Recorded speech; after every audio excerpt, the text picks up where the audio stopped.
오늘 제 13번째 공약, 13호 공약을 발표하기 위해서 이 자리에 섰습니다. 고령화 사회의 불편한 진실인 지하철 무임승차 손실 사회적 고통 분담으로 해결합시다.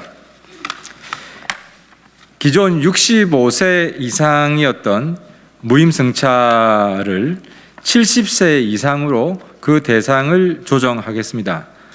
또 출퇴근 시간은 무임승차 시간에서 제외하도록 하겠습니다. 아울러서 무임승차 조정과 함께 서울교통공사 경영 합리화로 수익 구조를 개선하겠습니다. 지하철 무임승차 손실을 2030 미래 청년 세대에게 떠넘기지 말고 사회적 대타협으로 반드시 해결해야 합니다.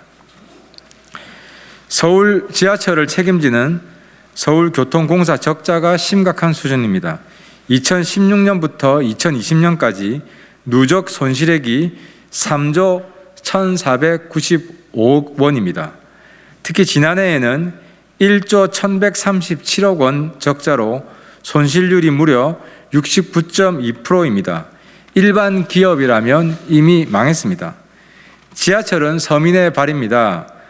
코로나19 확산으로 대중교통 이용객이 감소했음에도 지난 7월 말 현재 서울에서만 하루 533만 명의 국민이 지하철을 이용하고 있습니다. 문제는 지하철 적자 상황이 조금 더 나아질 가능성이 없다는 것입니다. 지하철 적자의 원인 중 가장 큰 비중을 차지하는 것이 무임승차로 인한 손실입니다. 서울 비롯한 전국 6대 도시 지하철 공사의 무임승차 합계 손실은 연평균 5,541억으로 최근 5년간 무려 2조 7천억이 넘습니다. 서울의 경우 2016년부터 2020년까지 1조 6,839억이 무임승차로 인한 손실입니다. 같은 기간 적자액의 약 53%로 절반이 넘습니다. 2030년이면 65세 이상 어르신 인구 비율이 전체의 25%, 약 1,300만 명이 됩니다. 현 상황을 방치하면 결국 전국의 지하철은 적자를 감당하지 못하고 멈춰설 것입니다. 고령화 사회로 진입한 대한민국은 앞으로 노인 복지 수요가 점차 높아지게 됩니다. 따라서 무임승차 손실 해결을 위한 무한정 국가 재정을 투입하는 것은 한계가 있는 일입니다. 복지 예산을 운송에 무한정 투입하는 것보다 기초연금과 건강 지원을 점차 늘려나가는 것이 합리적이기 때문입니다.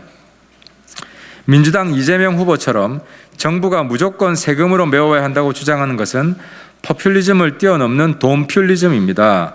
결국 모든 부담은 2030 청년 세대가 짊어져야 합니다.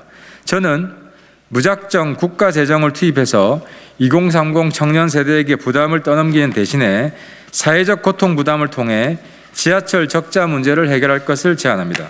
첫째, 전국 지하철 적자 문제 해결 위해서 현행 65세 기준으로 되어 있는 무임승차 연령을 70세로 상향 조정하도록 사회적 합의를 이루겠습니다. 급속한 고령화로 인해 어르신 법적 기준 연령을 70세로 상향하는 문제가 이미 사회적으로 논의되고 있습니다. 이 논의의 연장선상에서 무임승차 기준 연령 조정을 추진하겠습니다. 둘째, 승객이 몰리는 출퇴근 시간대는 무임승차를 제한하여 수송 편익은 높이고 수익률은 개선하겠습니다. 출퇴근 시간대에는 70세 이상 어르신들도 유료로 승차해 주시는 것이 손주들의 부담을 줄이고 더 나은 복지를 위한 선택임을 양해해 주시기 부탁드립니다. 셋째, 어르신들이 양보하시는 만큼 서울교통공사도 체계적 구조조정 등 경영 합리화에 나서야 합니다. 저는 이 같은 세 가지 조치들을 통해 지하철 공사의 경영 합리화를 추진하고 향후 공사의 자구 노력을 점검하여 정부의 재정 지원 규모를 결정하겠습니다. 지하철 무임승차 문제는 정치권에서 가장 꺼내기 어려운 말입니다. 그러나 저는 누군가는 용기 있게 이야기해야 한다고 생각합니다. 제가 대통령이 되면 무임승차와 경영 비효율로 야기된 지하철 적자 문제 해결을 위해서 사회적 합의를 이루겠습니다. 지하철이 제대로 국민의 발 역할을 하도록 만들겠습니다. 감사합니다.